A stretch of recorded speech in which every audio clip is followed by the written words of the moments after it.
अस्सलाम वालेकुम। मैं सर अब्दुल्ला आफ्टर ये बायोलॉजी टीचर। जैसे कि आप लोगों को पता है class 9 biology chapter number 2 solving a biological problem start किया हुआ है।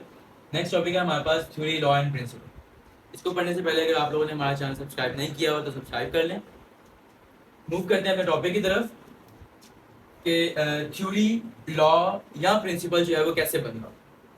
हम स्टार्ट करते हैं अपने स्टार्टिंग पॉइंट बायोलॉजिकल प्रॉब्लम से कि बायोलॉजिकल प्रॉब्लम क्या होती है। कोई भी लिविंग ऑर्गेनिज्म से रिलेटेड प्रॉब्लम जो है वो हमारे बायोलॉजिकल प्रॉब्लम कहलाती होती है।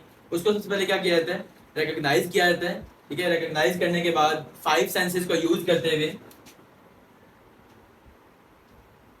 5 सेंसेस को यूज करते हुए ब्रेन को यूज करते हुए विदाउट एनी एक्सपेरिमेंटेशन हम क्या कर रहे होते हैं, ऑब्जर्वेशन जनरेट करते हैं। ऑब्जर्वेशन जनरेट करने के बाद हम उसी ऑब्जर्वेशन बेस पे क्या बनाते हैं, टेंटेटिव आइडिया बनाते हैं, जिसको हम क्या कहते हैं, दिस इज हाइपोथेसिस। हाइपोथेसिस बनाने के बाद उस हाइपोथेसिस को हम क्या करते हैं, एज ट्रू कंसीडर करते हैं। ट्रू कंसीडर करने के बाद इफ एंड लॉजिक यूज करके उसको एक स्टेटमेंट में कन्वर्ट करते हैं, दैट्स कॉल्ड डिडक्शन।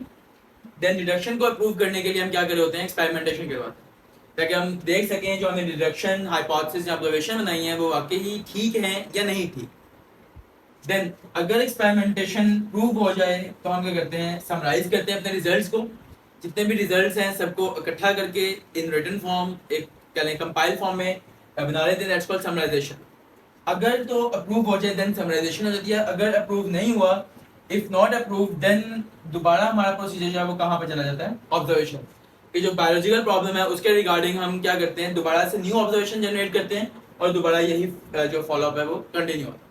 अगर फिर भी डिसअप्रूव हो दोबारा ऑब्जर्वेशन, यानी कि जब तक एक्सपेरिमेंटेशन से अप्रूव नहीं हो रहा या जो समराइज किए हैं रिजल्ट वो अप्रूव नहीं हो रहे, तब तक हमारी जो कह लें डाटा है वो आगे रिपोर्टिंग के लिए मूव नहीं करते। ठीक हो गया। अगर अप्रूव हो जाएगा, समराइज हो जाएगा रिजल्ट, उसको अप्रूव करने के बाद जो रिजल्ट होगा उसको हम करते हैं, पब्लिश करवाते हैं इनटू जर्नल्स, पब्लिक आर्टिकल्स, ठीक है, साइंटिफिक आर्टिकल्स, ठीक है, और कॉन्फ्रेंस पेपर्स और बुक्स वगैरह। ठीक, इस स्टेप को हम क्या बोलते हैं, जिसे रिपोर्टिंग। इनके हमने क्या करना है, अपने रिजल्ट्स को ऑन एयर करना है डिफरेंट कॉन्फ्रेंसेज में, डिफरेंट डिस्कशंस में, ठीक है, डिफरेंट पेपर्स और बुक्स वगैरह। देन जब हमारे पास जो डाटा कलेक्ट किया है, अगर हम उसको बार बार टेस्ट कर रहे हैं, ऑफर टेस्टिंग के बाद वो क्या कर जाए, फिर भी एक्सपेरिमेंटल स्पॉट उसको मिल रही है, वो क्या कहलाता है, हमारे पास थ्योरी बन जाती है।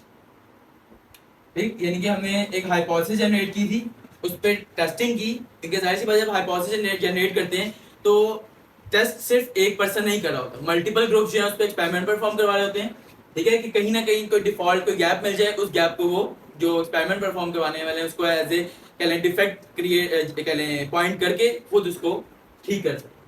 ठीक, हाइपोथेसिस जनरेट करने के बाद जितने ज़्यादा एक्सपेरिमेंट होंगे उतने एक्सपेरिमेंटेशन के बाद जो अप्रोच में मिलती है या कह लें जो डाटा मिलता है, जो ऑथेंटिक डाटा विदाउट कह लें एनी डाउट, वो क्या कहलाता है, हमारे पास थ्योरी कहलाती है। ठीक, अगर थ्योरी भी अप्रूव हो जाती है या कह लें डिफरेंट साइंटिस्ट, अब जाहिर सी बात है जब एक थ्योरी बन गई तो जब थ्योरी बनने के बाद भी बहुत से साइंटिस्ट कोशिश कर रहे होते हैं कि थ्योरी को कहीं ना कहीं नेग्लेक्ट कर दें, थ्योरी को कहीं ना कहीं गलत साबित कर दें, ताकि वो क्या कर सकें, अपने बिहाफ पे अपना क्या रेफरेंस दे के उसको पब्लिश करवा सकें। तो गैप फाइंड करने के बाद जो साइंटिस्ट है, अगर थ्योरी किसी भी डाउटफुल अप्रोच तक पहुंच जाती है, उसमें किसी भी किस्म का शक, किसी भी किस्म का कह लें डाउट आ जाता है, तो उसको दोबारा टेस्ट किया जाता है। अगर उस पर भी डिफरेंट टेस्ट के बाद वो फिर भी एक्सपेरिमेंटल स्पॉटेड हो तो then it will converted into law और प्रिंसिपल। ठीक, तो लॉ अब की अगर हम इन शॉर्ट कहें तो this is what unrejected theory is known as law and unrejected hypothesis is known as theory। ठीक हो गया। अगर एग्जांपल्स की बात करें तो बायो में हम पढ़ते हैं कदम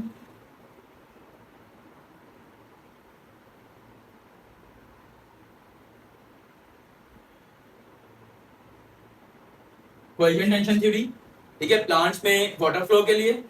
और लॉ की अगर बात करें तो हम मेंडल्स लॉ ऑफ इनहेरिटेंस, ठीक है, ये इसकी एग्जांपल आ दें। क्लियर, ये हमारा क्या है, थ्योरी एंड लॉ का कंसेप्ट। इस वीडियो में कोई मसला हो, किसी भी किस्म का कोई क्वेश्चन हो तो कमेंट सेक्शन में जरूर पूछिएगा। Thank you, Allah Hafiz.